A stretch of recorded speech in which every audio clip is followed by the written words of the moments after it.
Hey, hello everyone. Hello, hello. Thank you for thank you for joining us, especially on the day of this Wimbledon final. I don't know whether anyone is gonna saving it for later, and they don't want spoilers. But Yeah, it, let's not spoil. If people want to look it up, they can look it up, can't they? okay, I just thought it might be a thing to just Fun. yeah, exactly, to kind of monitor it as we go. It's been another very uh, eventful week. Nancy Kelley has left Stone or has announced that she's leaving Stonewall. Very soon after Susie Green announced that she was leaving Gender GP. After Um, only what four short months. I mean, she hadn't been at Gender GP very long, had she? That's No. no, interesting. Very interesting. I have a theory. Maybe they're trading jobs. Maybe it's like a Freaky Friday. They're gonna swap. Yeah, except there'd be two people who are exactly the same becoming each other. But I have a guess about why it's all happening, and it's not the most. You'd hardly have to be Sherlock Holmes to come to this conclusion. But my guess is that the Daily Mail has published part one of a three-part investigation into Stonewall. And the first part was very much about how Stonewall has um, captured all these institutions in the UK and the effect of that. Now, if it's a three-part series, it seems to me they wouldn't have blown their load with the first. Excuse that phrase. I do apologize. With that first one, and they must have something in store. And I have a feeling that it's the something in store that has made Nancy leave. I mean, could be wrong, but I would say that that's my theory anyway. What do you think? It is an interesting theory, isn't it? I mean, and let's face it, they must, no matter what they tweet or say, they must have read the room and realised that the activism that's now happening with trans activism is creating some sort of backlash against against it all. Mm. I mean, it wouldn't be hard, would it? I mean, trans activists have become so emboldened. I mean, like I'm still really shocked at the openness in the crowd cheering at Trans Pride for the call from a convicted kidnapper and torturer to punch TERFs, but we know that he mainly means women, in the face, and a big sort of screaming, cheering crowd. This like Stonewall must have thought, oh yeah, all right, that's not great, is it? Because it isn't. It's terrible. It is absolutely, and it isn't, and like I was saying, and this isn't a one-off, and oh dear, this is a sort of sad event, oh well, fault on both sides thing. This is just a manifestation of the problem that the whole problem. This is why women don't want these men in our spaces in the first place, because they are violent. Mere Yes, violence. This is it. It's yeah. just a manifestation of it.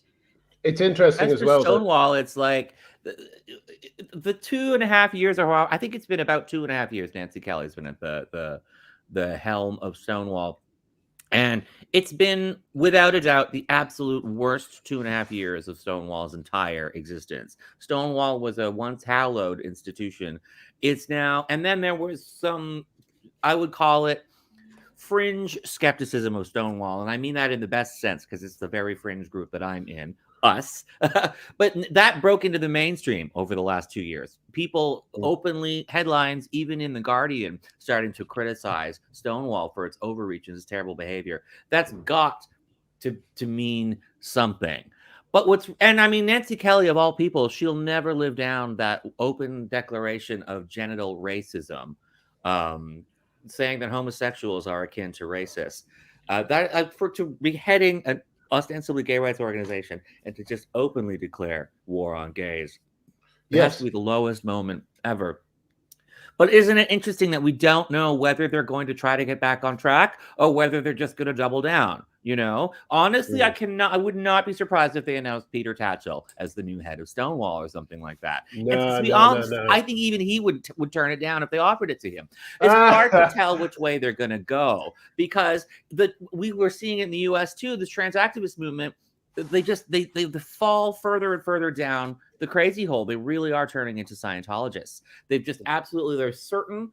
They have a sense of absolute righteous certainty that they're right. And the more criticism they get, the more determined they become to fight the man. That's just a sign that there's even more corruption in the world, kind of thing, which is exactly the Scientologist mindset. The more everyone's telling you you're in a cult and everything's gone wrong, the more you're like, oh my God, I have to work even harder because the world is even worse off than I thought, kind of thing. And we have to have even stronger solidarity. They're going to end up feeling like the last 3 people at the Alamo, you know, just absolutely refusing to back down. It's totally, it's really interesting. Who knows how Stonewall's going to go? I can't picture them trying to moderate their tone. I can only picture them doubling down. One thing, yeah, and they have a difficulty. I mean, basically, an interesting thing about the trans movement is, in a way, you could say that this is a movement that has no leaders. It has no leaders. Even when Nancy Kelley and Susie Green were leading, they weren't really leading, because they never do interviews. They are never answerable to anyone for anything they do or say. They ignore their critics. They pretend their critics don't exist. Yes, that's true. So it's always been a kind of leaderless movement, and that's what slightly frightens me about it. Because let's say the new Stonewall boss decided to try and temper the tone and bring down the toxicity of the debate, he would immediately be attacked by the people who are driving a lot of the stuff, who are the foot soldiers, you know, the weirdos online, continually posting photographs of themselves in toilets, the trans parents who have committed this atrocity against their children and will never be able to admit it.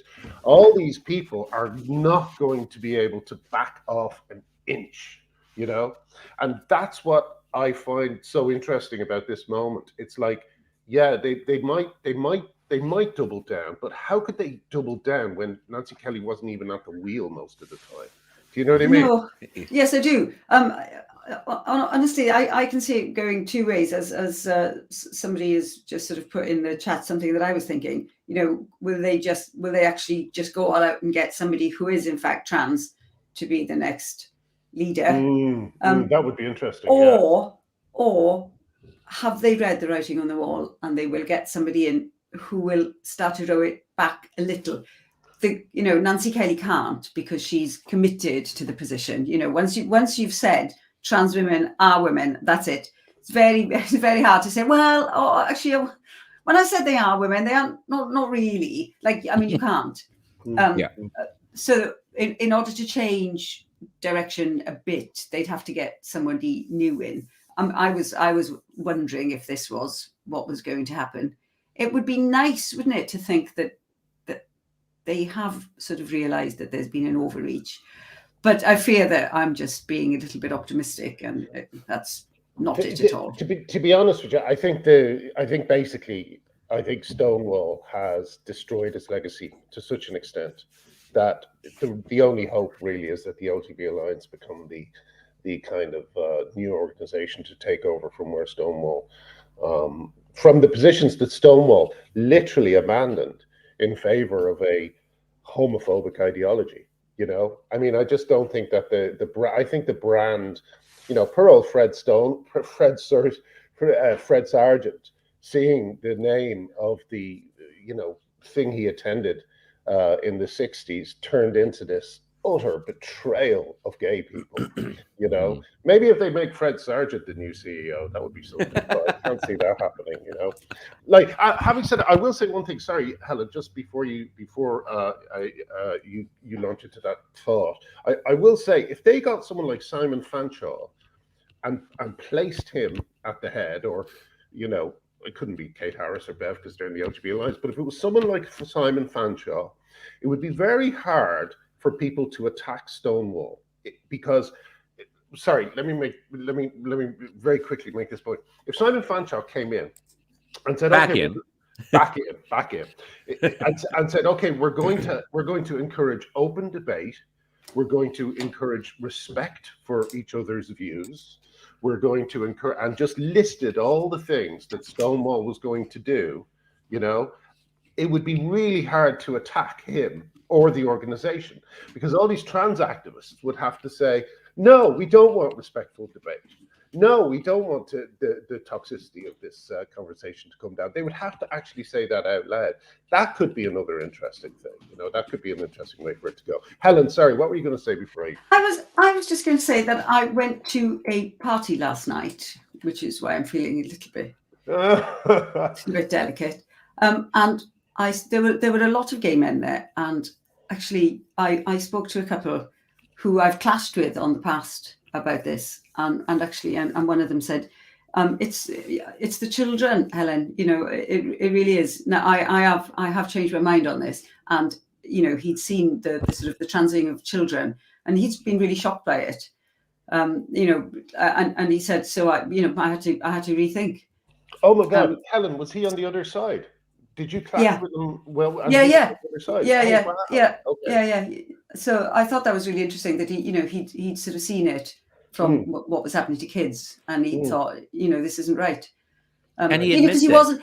Yeah. Well, he wasn't like. I mean, I've clashed with him in the past in sort of fun, like going out having sort of arguments. Although once I do remember, you know, he did get a bit upset and angry, but. Yeah, so like he said last night, he said, you know, the children thing has really made me rethink what the Who movement is about.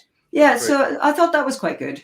Yeah, that's why one thing I notice is that whenever I have, you know, a number of photographs of these poor kids with their haunted smiles and double mastectomies staring at the camera, and I often share them and say, you know, this is what you're supporting, or you know, how could you support this? And it's very interesting, but it wakes up the TRAs like nothing else. They swarm around the photographs. Why are you sharing these photographs? You know, do you have permission to share these photographs? All these photographs were shared online by scumbag doctors proud of their work. Yes. You know, and you know, but the interesting thing is, that's the thing that sets them off more than anything else. That sets them off because they know that's where they're weakest, and they know that's where they're going to lose this, you know, because in the end, one hopes people will not stand for people hurting their children, you know? No, that's right. That's right. But unfortunately, as we've been talking about recently, you know, parents who believe that their children are going to be hurt if people don't affirm them are also, you know, they're not going to stand. You know, it's really difficult, isn't it? You know, you can completely see why it is happening.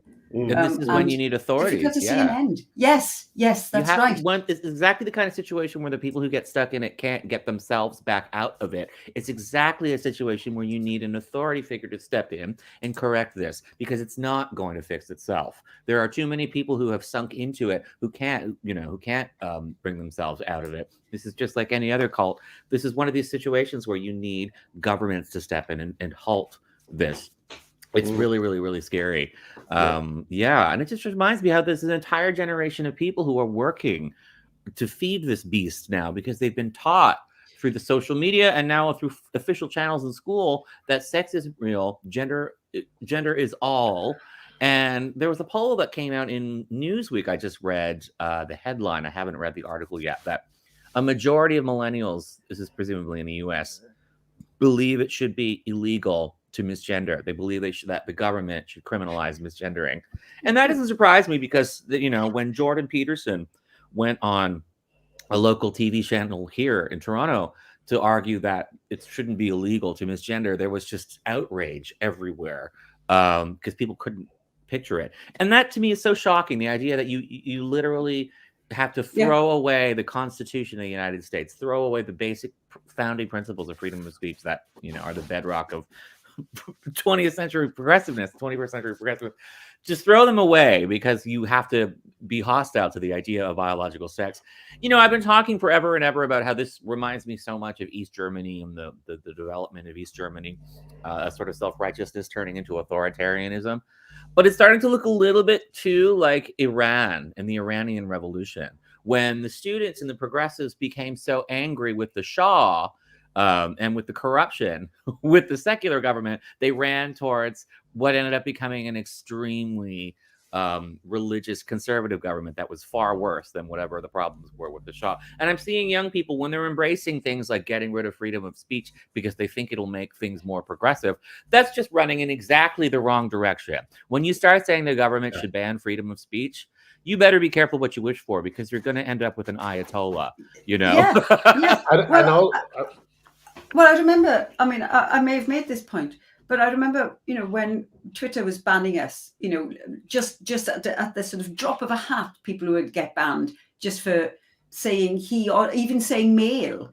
And I remember trans activists, because I created a sock account for the 3 or 4 months that I was off. And, I could see people saying, well, these are the rules. It's Twitter's a private company. It's allowed to do what it wants. But now, and I would say, but at some point, the wind can change. And is this really what you want? And now, of course, Musk is in charge, and he is actually almost, I suspect that his cis thing, maybe people won't get banned for using cis.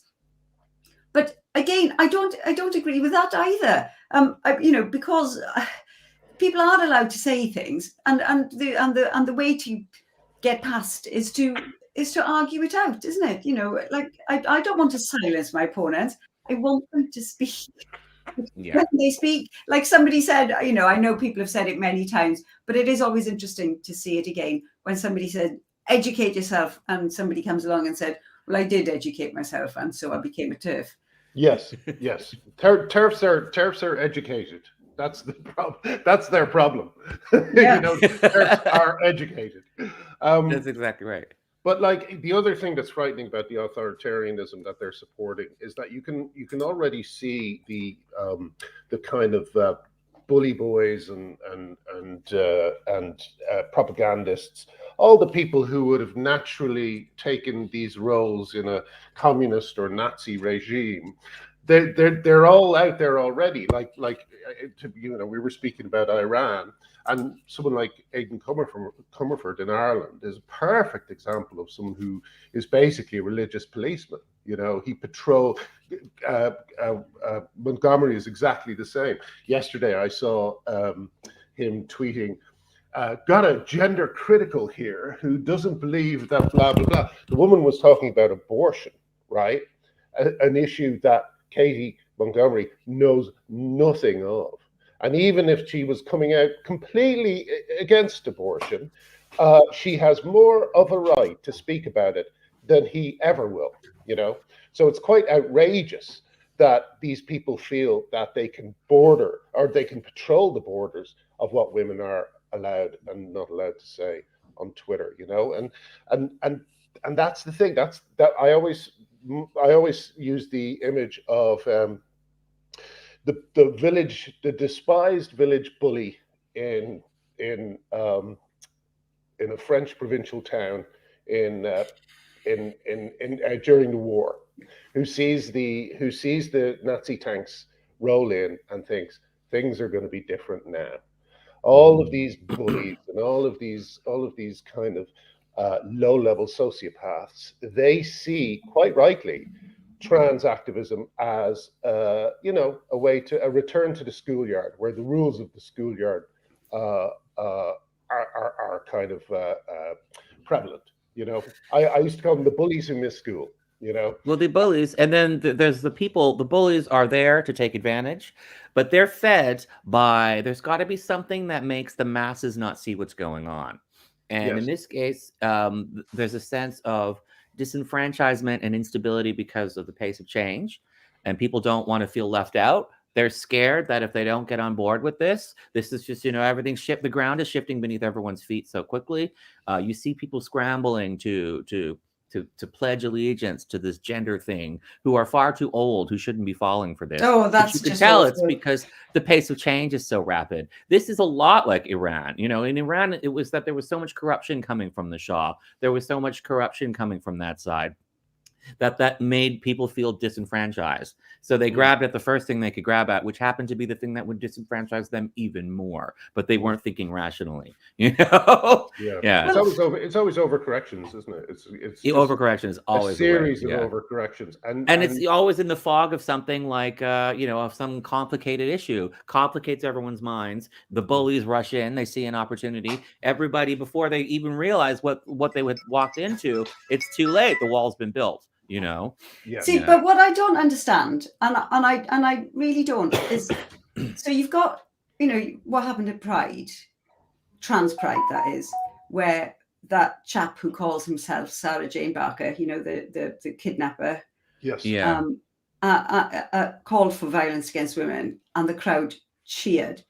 Now, finally, somebody like Tatchell says, "Oh well, actually, I don't condone violence. Oh, no violence on either side." But the huge difference here is the whole problem that he's got is that he might not be condoning violence, but he is advocating for every single one of those men who cheered. He is advocating that they do have access to female spaces, you know, and there's no getting away from that. He might say, "Oh well, actually, no, you know, they shouldn't be calling for violence," but he still wants them in female spaces. Like, he wants the bloke who was standing up on the stage, who's just been taken back to prison. He wants him in female spaces. This is the whole point. This is exactly what he's pushing for. Yeah. And does he not see this, or does he simply not care? He must see it. He must think, yes, that must be a bit of a problem. But the overriding desire, you know, he thinks that it's all right, collateral damage, I think, in the cause of, LGBT rights. You know, he thinks that they all go hand in hand, and therefore this is collateral damage, and he's okay with it. Obviously he is, because he's a bloke. Yeah. Well, is he going to speak up? There have been some allegations posted on the internet this morning that Baker is currently in a women's prison and not a men's prison. Although that hasn't been confirmed yet. No, it hasn't been confirmed. So but it's a rumor, so we don't know. But if that turns out to be true, are we going to see Tatchell denounce it? This is a man who has committed horrific acts of torture, including burning and cutting of a teen. This is a kidnapper. This is somebody who is essentially a cannibal. He cut off his own testicles with a prison razor and claims to have eaten them. This is somebody who immediately upon release started deliberately seeking out women's groups to target them and infiltrate them, and started immediately threatening that women should be killed and eaten, and then went to a march. And, you know, this is somebody who's clearly escalating his targeted attacks against women from the minute he got out of prison, and to the point of literally saying that women should be beaten. If this person is now being housed with women, will Tatchell denounce that? And the answer is, of course, he won't. You know what though? You know, I feel like we're looking to Tatchell for some sort of, like, as far as I'm concerned, he is that's a good point. We can completely ignore him that's so true. In fact, I'm using Tatchell as a stand-in for any of these men. Like, no, absolutely. But Owen Jones, any of them. The same thing applies to all of them. Sure, absolutely. Really? All I'm saying is, no. Point taken. I guess I just want to reaffirm. I just want to tell people the reason why I think we can ignore Tatchell is because, you know, he wrote a letter to the Guardian in 1991 where he talked about sexual abuse of infants being sometimes beneficial for the infants. Something for which he has not been cancelled. Something which he didn't even, you know, he claims his letter was edited. He's never said exactly why, but in a later speech he did at TED Talks, he praised or spoke glowingly, shall we say, of the Sambia tribe. And if you look up the Sambia tribe on Wikipedia, it's just a grotesque group of child predators and misogynists. That's what the Sambia tribe is. And for him to stand on stage and eulogize about them, to eulogize about them, but also to spend his whole life working in education. I find that deeply suspicious, and I think that he should be kept away from everything to do with education. He is a dangerous man. So yes, I know he's a good stand-in, but let's not use Tatchell anymore, you know, because I don't want him to come around. I don't care if he comes around or not, you know. You can just disregard everything he has to say, because he is, you know, and I'm not just saying this lightly, you know. He also gave a speech, I believe, at one of PIE's founders, you know, PIE, the Pedophile Information Exchange. Yeah, eulogy at his funeral. Yeah. So, you know, we are talking about you know, Tatchell is basically saying what he can to be on some sort of fence, but he fucking fell off that fence in 1991. Yeah. Oh, long before that. Remember, he wrote a chapter for Pi in their book in 1982. I believe that book is actually in the British Library, and it's the only place you can get it. Yeah, because it's like literally like a manual for molesting children. It's horrifying, you know. Yeah. Tatchell very clearly. I mean, I don't want to go too far into Tatchell, because like you, I'm like, we should not treat this man like a representative of any side of the gay rights issue, because he's really a pedophilia advocate. That's kind of his secret thing, and we should just, unless we're talking about that, we should leave him the fuck alone, you know, because he has no right attaching himself to the gay rights movement in any way whatsoever. But yeah, his arguments are quite toxic. When you actually hear him try to justify stuff around children, it's deliberately insidious. He's trying to say that it's not always bad, but it's usually bad. That's all the window that pedophiles need, is sometimes it's good. And Ardy, can I give you a brilliant example of this, right? He never talks about how much the adult enjoyed it.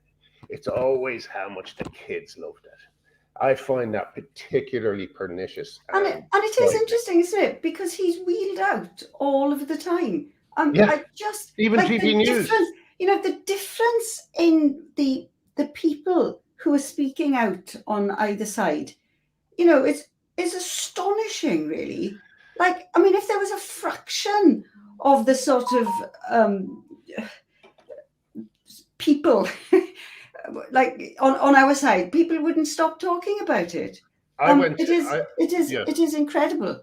Anyway, let's. I don't care about Tatchell. I think you're right. Let's make sure GB News never puts him on anymore, because he doesn't belong.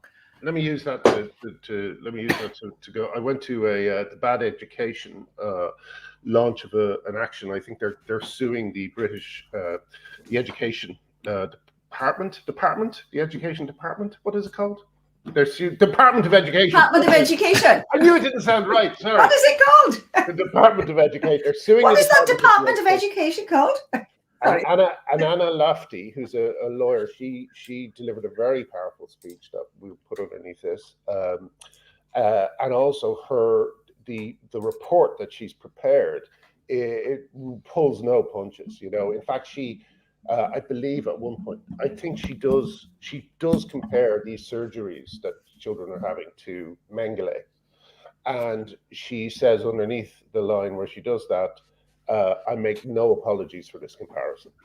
Now that's you know, that's just so fucking strong for someone. Like, I remember, of course, when I was on Newsnight, they threw the Nazi thing at me 100,000 times, you know. But you know, more and more people are seeing that this is a live experiment on children, like I was saying last night, like you know, Nazis did, you know. But just like last night, that was the thing. It was the shock around. Now the truth about what's happening to children is coming out. You know, I think, you know, one of the things that had to happen was for this to become known, and now it is getting known. You know, like for years we've been shouting this is happening, and people are saying no, it's not happening. I mean, even now, trans activists will say no children are having surgeries, knowing full well that children are actually being put on puberty blockers as a route to surgery, but it suits them to say no children are having surgeries, because then, you know, people who haven't looked into it too carefully will just say, oh, okay, then, well, that makes sense, because I wouldn't believe it. Yeah. But now that it is, you know, it is in the papers, you know, there are stories, people have picked up on it. I think it is the thing that's making people think, oh, you know, that just doesn't seem right. It really doesn't seem right. You know, blocking the puberty of children it is quite shocking to think that this is actually happening. Like sometimes I think, you know, you come at it obliquely and you think, Christ, it really is actually happening. That a kid is just saying, "Oh, I feel a bit like this," and that people who have never themselves had their puberty blocked are saying, "Yes, this is great. This is great. It's nothing. It's just a pause button." Yeah. Without any thought or care as to what it actually means. You know, no care. Exactly. Side effects? Never heard of that. You know, experimental drugs, that's fine. No. People talk about gender affirming, all this language. If you thought pronouns were hypnol, look at the language around gender medicine. It's just turning people's brains right off. Yes. I get so angry. And I'm always like, if you're an adult who wants a child to transition, if you think there's a 0% chance that child will regret it, then you should offer your genitals as, you know, as collateral. I know that sounds kind of weird, but I think it's honestly true, because people aren't thinking, "Oh, I would never do that to myself." Yeah. They're thinking it's someone else, and in that person's mind, let one of these guys take Lupron. Let one of these guys take Lupron. You know? Yeah, like if they're treating like a child like like the second you call a child a trans child, it's a foregone conclusion that they're going to love having their genitals, their sterility taken, they're being sterilized and having their genitals modified. It's just a foregone conclusion once you declare that person is a trans child. You've put them in a new category of person, and that's just so crazy. It's so crazy once you actually say, wait a minute, if you're so sure, you have to risk if you turn out to be wrong, look at the outcome. It would be, you know, an absolute nightmare for this person. If you wouldn't risk that for yourself, how dare you risk it for others? Look at who's that comedian? One of the voice actors from Bob's Burgers was all over the internet screaming and shouting. He went insane. He literally went insane, saying, "Block this person, block this hateful person, block this person." He said the great thing.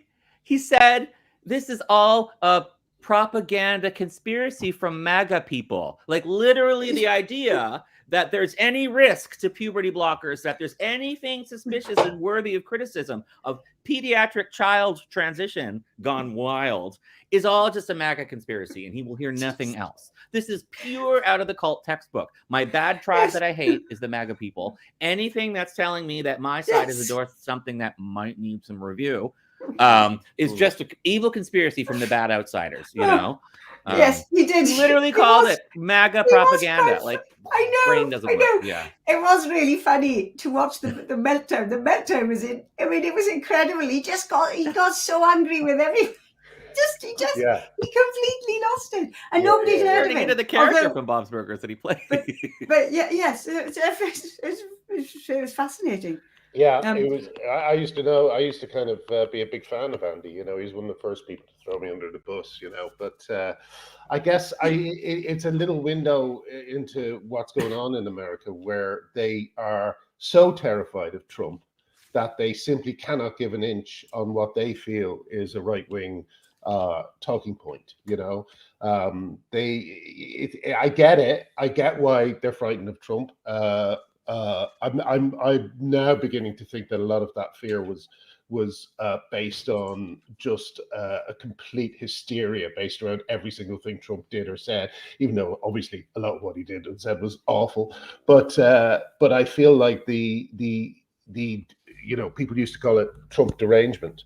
I think that extends to TERFs as well, TERF derangement. You know, because, you know, as we all know, no one on the left will platform TERFs. No one will speak to them. No one will allow them to calmly express their views. It's always under an interrogation, an attack, and a presumption that you're evil. So there's no kind of space for these people like Kindler, to allow that extra to see what's going on. No. You know, he's being siloed off, and he's siloing himself off by telling people to block him. No, it's true. Didn't I see either Kate or Bev or both of them saying that they'd heard that a memo had gone around the BBC saying that they didn't do interviews after they won.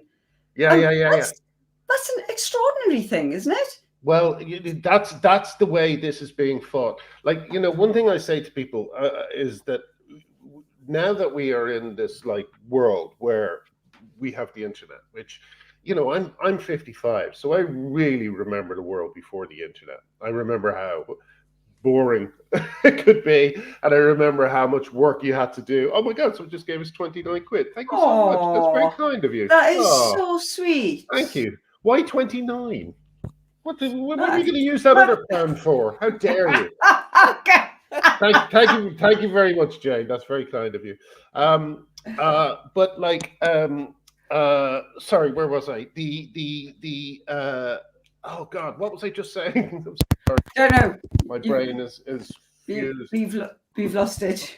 Oh no, I know what it was. Okay, here's what it was. Right, we are now in a different kind of phase of humanity. Okay, broadband actually has changed the human species. We are now able to communicate with people on the other side of the world instantaneously. We don't need anyone's phone number. We don't need any of that stuff. We have an instant connection to everyone else in the world. So it's worth thinking about.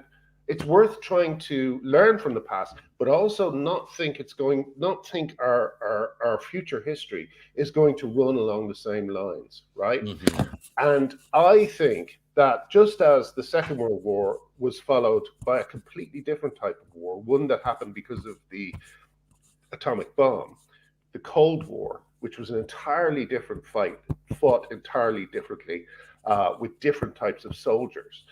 This new movement is another war. It's almost like an even colder war, where basically, without having fired a shot, some of the craziest people in the world are in power.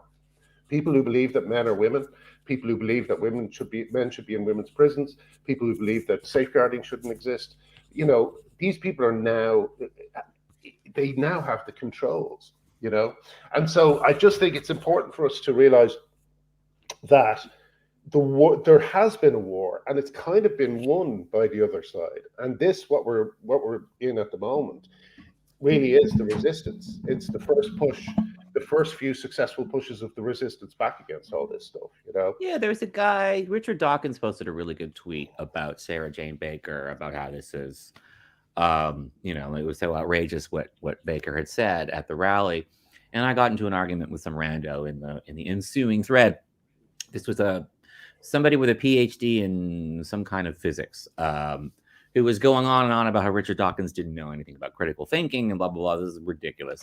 But what the guy said was, well, look, every single civil rights movement in the past has always been on the right side of history. So therefore, it's guaranteed that this one will be too. And I would wager you otherwise. And I thought, this is somebody who, that's exactly how people don't get it.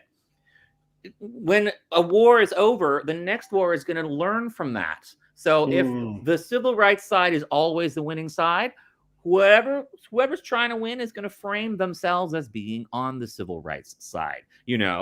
If the gay rights movement was this enormous success, whatever the next thing is going to frame itself as that. That doesn't necessarily mean it's going to be the same outcome, just because it looks the same, and we're really seeing a lot of information warfare going on along these lines. People have settled into this nice sort of heuristic model of how the world works. Progressive equals good equals civil rights equals always correct. Anyone who opposes that is just an old right-wing fogey who just doesn't understand, who hasn't figured out the pattern like I have, Yes. Then they flatter themselves. I figured out the pattern. Gay rights was correct, and everybody who was against it was incorrect. Also, they think they're geniuses when that's the dumbest thought in the world, Yeah, but also, what rights? Like, we've asked so many times. What is, if you believe that, like, men and women's changing rooms is an actual civil right, or even more a fucking human right? Exactly. This is why trans rights are human rights is an excellent slogan, because it is completely meaningless, but it obviates the need to be able to articulate yourself. You don't have to. Good. Yes, you don't have to do it. Just like I've said so many times, it's being read. It's Miranda rights. It won't tell you what it wants, because what it wants will incriminate it. People won't come right out and say you want men in women's spaces. You have to say, but they're not men, so there we go. They're women. Yeah. They're women. So it has to be framed in a different way, because the actual ask is is wrong, and they know it's wrong, It's and they poisonous. know that they can't sell it. Yeah. Let me share a very good comment by our friend Dennis here. This is a great point, I think. It's an aesthetic information revolution, and trans is the religious war. Young people have never seen so many images or judged themselves against aesthetics which came from porn, fundamentally new. And I don't know if you saw the non-binary thing that was going around today. What was that? It was like a fucking porno nightmare world. It was horrific. It's like the next thing they'll be fucking celebrating Ed Gein. You know, it's just grotesque. You know, like people with horrible masks. Horrible masks. What was that all about? And it's supposed to be denoting joy. It looks like hell on earth. You know. And how, look very joyful. No, what are we talking about here? Oh, it was just more money. Oh my God! Thank you, That's Nicola, so that's nice. very kind of you. Thank you. Very kind. No. It was on Twitter. Artie. It just went past my feed. I didn't realize it was serious. I genuinely, as I often do now, think that it was a parody because it's very difficult to tell it apart nowadays, isn't it? Yes. And it was just it was a group of non-binary people in celebration of non-binary People's Day. Yeah. This is what non-binary looks like, whatever, but it just looked awful. You know, people dressed up in all sorts of ridiculous ways. I'll try and find it. Find it. Talking. Yeah. We'll see if we can yeah. Go on. Yes. That non-binary day was weird, wasn't it? Well, it's very funny. I mean, it did provide. It was a week too. Don't forget. It was non-binary week. Oh God! My favorite. Be jacked up. My favorite about the whole thing was the RTE article, which was just hilarious. It's basically photographs of a bunch of Irish girls who think that they live in Seattle, right? And the headline to it, their sort of subhead goes, "You may have met a non-binary person and not even known it." It's like, wow, yes, you know, amazing. These magical creatures truly live and walk amongst us as if they're just normal human beings. You know, it's it's like the first openly non-binary mayor. Remember, like as if they're that was great. Yeah, Emily Weir, thank you so much for the donation. Yes, I was going to say that was you've been that with was us lovely. forever, Emily. Also, did you see the so the UCI have, because they've banned trans women from cycling. Did you see? There's been some amazing responses. I think Veronica Ivy is was it Rachel McKinnon? I can't remember his actual name is. Really really sort of angry, saying, they're basically saying that trans women aren't women. And we're like, yes, that's right. That's exactly the point, isn't it? Someone said that they saw a thing where someone said, they said, I can't remember who said this, but there was some, queer LGBT plus lesbians talking about it, and they said, and they kind of figured it out in this aha moment, and they thought, I get it, what it is. They think trans women are men, so what they're really scared of is men.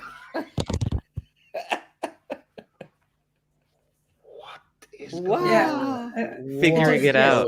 These are insane people, There was Kathleen Stock pointed out a hilarious comment in one of these university support for non-binary persons declarations of nonsense, meaningless. But it was somebody who wrote something like, "I am a male, but I just don't give a crap about gender. I couldn't care less if I tried." He quoted that Dylan Moran line. And then he's like, so that's why I'm non-binary. I don't want to wear different clothes. I just want to dress like an ordinary guy. I want to go by ordinary guy pronouns. I just don't give a single shit about gender whatsoever. Thank God I don't have any gender. I'm non-binary. I'm non-binary. Yeah. Dennis is saying that was UCL. It was actually it's incredible. It's so funny, but it's like you can't even tell if it's trolling or not because it's so perfectly right. This is like masterful trolling, but it could just as well be a complete fool. You know, Yes. like Graham says, there's no Yeah. baseline of reality to make fun of anymore. No, there isn't. Exactly. I just shared in the comments, folks. I just shared that picture. If you want to see, what that ridiculous thing looks like, Ardy, it's very funny. You should have a look at it. Well, somebody told me it's going to look like the Cino. Yes, it is, Emily. It is a GIMP mask. Yes, that's what I thought. Yep. We're now in the stage where people are marching for the rights of the bloke who got out of the box in Pulp Fiction. You know. The GIMP. Hey, listen. Can I just quickly, speaking of horror, can I quickly switch over to a film I saw this week that I really don't recommend if you don't like horror movies. Or if you don't like movies that are very brutal, because it is extremely brutal. In fact, it goes places that I just didn't think it would go. And normally, that's the kind of film that I would avoid like the plague, ever since I saw the film Audition, and I decided I'd never wanted to see a film like that again. But the brilliant thing about Speak No Evil, which is, I don't know if I said the title, but that's the title. It's a Dutch film, I think, from 2022. And the brilliant thing about this film is it is all about transgressing boundaries. And it's about how if you keep ignoring boundary transgressions, then you will end up in a very dark place indeed, you know.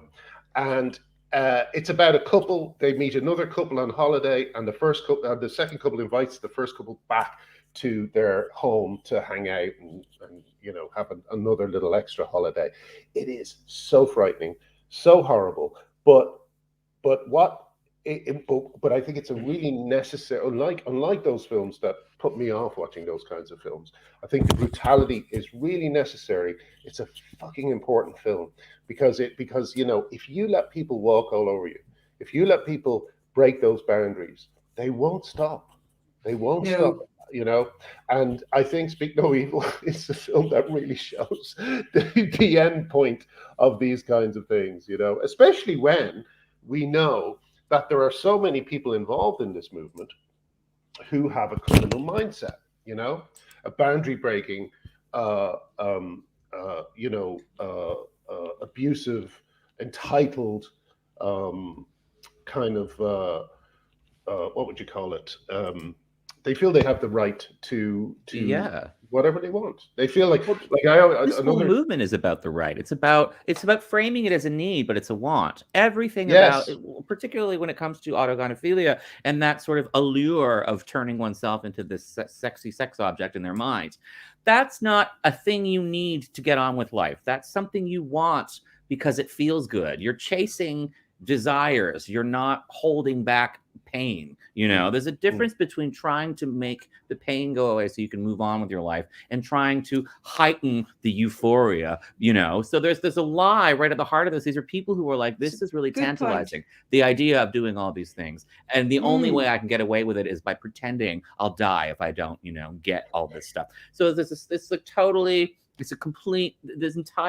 autogonophilic side of it, and much of the side of this stuff, a lot of these people are not trying to alleviate distress. They're trying to enhance the things that they like. This is also why it doesn't manifest in other parts of the world. We see the other kind of trans. We see gender nonconforming people being put into different categories and moved out of the gender roles. Those are societies where there are strict gender roles. Men can do this, women can do that. Gender nonconforming men and women get put into separate categories. But this idea where a man just finds it super sexy and alluring to wear women's clothes and prance around pretending as a woman, that doesn't happen in other parts of the world because people aren't conditioned to sort of chase their own individual fantasies and desires above everything else. Most people in the rest of the world, they have a job to do. They have a duty that they're too busy fulfilling. That they don't have time to sit around indulging this kind of thing. This is why you so often see it happen with middle-aged people entering into retirement, settling into the comfortable phase in their lives. You know, this is not an underprivileged people. It's a manifestation of privilege and leisure that you want to pursue this all day long. You know? Yeah. Well, I always, you know, basically I call people like Katie Montgomery experts in a field of one. You know, like basically everything Katie Montgomery does is to serve Katie Montgomery's interests. You know, there's no wider thing for Montgomery. He doesn't really want this kind of liberation. He wants liberation for himself. you know. So, and all these people are the same. They're just incredibly selfish. A lot of them are borderline sociopaths. A lot of them are borderline criminals.